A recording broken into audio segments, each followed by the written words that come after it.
Khusus tawassul yang dibolehkan tadi yang mahmud, tawassul mahmud itu, di poin ketiganya kita bertawassul dengan amal soleh kita. Dan contoh yang paling jelas dalam hadis ini. Ceritanya dalam hadis ini adalah ada tiga orang yang tiga-tiganya lagi dalam perjalanan, kemudian mereka kemalaman nginep di dalam gua, tiba-tiba karena hujan lebat, longsor, ada batu besar jatuh nutupin pintu gua. Batunya kena terlalu besar, mereka nggak bisa dorong, nggak bisa keluar. Di dalam nggak ada makanan, nggak ada minuman, gelap, harus keluar. Maka mereka sudah tahu mereka tidak bisa keluar. Salah satu dari mereka berkata, ini nggak ada yang bisa selamatkan kita kecuali amal-amal soleh kita. Berdoa kepada Allah, lalu jadikan amal soleh kita sebagai perantara dengan Allah. Harus cari amal yang berat, yang menurut kita besar, luar biasa pengorbanannya, supaya Allah bisa keluarin kita dari sini. Maka berkatalah salah satunya, memulai, dia bilang, saya, ya Allah, memiliki dua orang tua, ibu dan ayah saya. Dan orang ini kebetulan pengembala kambing. Dia bilang, setiap hari kalau saya pulang dari mengembala, saya selalu memerahkan susu buat kedua orang tua saya, kemudian saya dinginkan, dikenakan angin, lalu saya berikan minum. Saya suap sendiri dengan tangan saya. Satu waktu saya telat, ya Allah. Pulang, orang tua saya sudah tidur. Dan biasanya memang dia bawa susu buat orang tuanya, dia bawa susu buat istri sama anaknya. Kemudian dia bilang, saya pun pulang telat, akhirnya saya temukan kedua orang tua saya sudah tidur. Maka susu itu dari malam sampai pagi saya pegang. Dan orang tua saya tidak tahu kalau saya nunggu itu. Nggak tahu, orang tuanya nggak tahu gitu kan. Sampai mereka bangun pagi hari, karena kelaparannya anak-anak saya, sampai mereka nangis di bawah kaki saya. Tapi tetap saya tidak kasih dulu anak-anak saya. Waktu orang tua saya sudah bangun, mereka tidak tahu kalau saya berdiri dari semalam, maka mereka pun meminumnya. Dan saya tidak pernah mendahulukan siapapun di atas orang tua saya. Siapapun itu, yang harta kah, makanan kah, pokoknya semua orang tua saya duluan. Ya Allah, kalau aku kerjakan itu karena kamu, di sini dalam hadis dikatakan karena wajahmu, maksudnya ikhlas karenamu, gitu kan?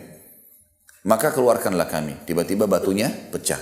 Berarti orang ini bertawassul dengan amal yang dia anggap paling besar. Dia berdiri nunggu dari malam sampai pagi dan tidak mau kagetin orang tuanya, diberikan susu, gitu loh. Maka Allah betul-betul pecahkan itu batunya, tapi belum bisa keluar. Orang yang kedua mengatakan, ya Allah, saya punya seorang sepupu yang sangat saya cintai, dan ini dalam dua riwayat mengatakan melebihi atau puncak dari cinta seorang laki-laki pada perempuan. Dia sangat tergila-gila sama perempuan ini. Selalu saya tawarkan untuk menikah, dia nolak. Untuk zina, dia nolak. Seperti itulah. Perempuan ini pokoknya menghindar terus, nggak mau. Sampai satu waktu dia tertimpa masalah. Ada beberapa athar menyebutkan perempuan ini ibunya sedang sakit. Kemudian butuh duit. Maka datanglah dia kepada laki-laki, lalu dia mengatakan, baik, saya akan kasih kamu 120 dinar. Banyak sekali itu. Nah, mungkin kalau sekarang puluhan atau ratusan juta jumlahnya. Ini saya berikan kepada dia, tapi dengan syarat dia harus menyerahkan dirinya. Karena dalam keadaan kepepet, perempuan itu pun menyerahkan dirinya. Dan pada saat saya sudah berada di antara dua pahanya, tidak menggunakan selai kain pun, sudah tinggal meletakkan kemaluan di kemaluan, dan perempuan yang sangat dia cintai. Tiba-tiba perempuan itu mengatakan, jangan kau letakkan cincin kecuali pada tempatnya. Atau makna terjemahannya yang tadi dikatakan, jangan kamu sobek perawan saya, gitu kan, bahasanya, kecuali dengan haknya. Kalau kau sudah nikahi saya lain, gitu kan. Dia bilang dalam kondisi saya sangat mencintainya, sulit sekali untuk memberhentikan. Di depan matanya, di antara dua pahanya. Kemudian dia bilang, saya meninggalkan karena saya takut mendengar kalimat, ittaqillah, bertakwalah kamu sama Allah. Takut. Maka ya Allah, saya tinggalkan dia dalam kondisi wanita yang paling saya cintai, bertahun-tahun saya kejar. Saya tinggalkan, dan saya juga tidak mengambil kembali 120 dinar itu. Udah buat dia deh, biar dia selesaikan masalahnya. Kalau itu karena wajahmu ya Allah, keluarkan kami. Ternyata betul Allah pecahkan.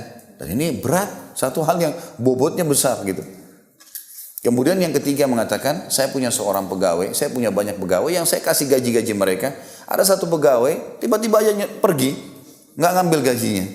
Lalu kemudian gajinya saya belikan beberapa ekor hewan ternak dan juga hamba sahaya. Kemudian saya kembangkanlah itu sehingga menjadi sebuah lembah yang penuh dengan kambing, unta dan sapi. Jadi bertahun-tahun dia nggak kembali-kembali nih. Dia bilang jadi bahasa dia begini, saking sibuknya saya ngurus hartanya orang ini, mantan buruh saya, sampai saya nggak sibuk ngurus usaha saya sendiri. Jadi usahanya, pegawainya ini yang terus dikembangin sama dia.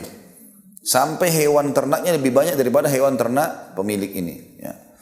Dia bilang satu waktu, datang orang ini tiba-tiba dia mengatakan, hai fulan, mantan pegawai bilang sama mantan majikannya, gitu kan. Hai fulan, bertakwalah sama Allah.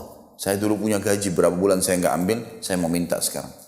Maka dia bilang, saya berkata, apa kau lihat lembah itu? Dia bilang, iya, semua penuh dengan kambing, unta, sapi gitu. Dia bilang, iya, itu punya kamu semua. Dari gaji kamu saya kembangin. Sampai pegawainya nggak percaya mengatakan, jangan kau olok-olok saya. Saya cuma minta gaji saya. Kata dia, tidak, ini memang hak kamu yang saya kembangin. Ya Allah, pegawai itu mengambil semuanya, satu lembah. Digiring semua, tidak ditinggalkan satu ekor pun buat saya sebagai balasan. Kalau seandainya itu saya kerjakan karena wajahmu, keluarkan kami dari gua ini, pecahlah batu tersebut. Jadi bobotnya besar, bobot amalnya besar, gitu kan. Tapi pelajaran dari hadis ini, ibu-ibu sekalian, kalau kita bisa bertawassul dengan amal soleh kita, makanya perlu kita melakukan banyak amal soleh.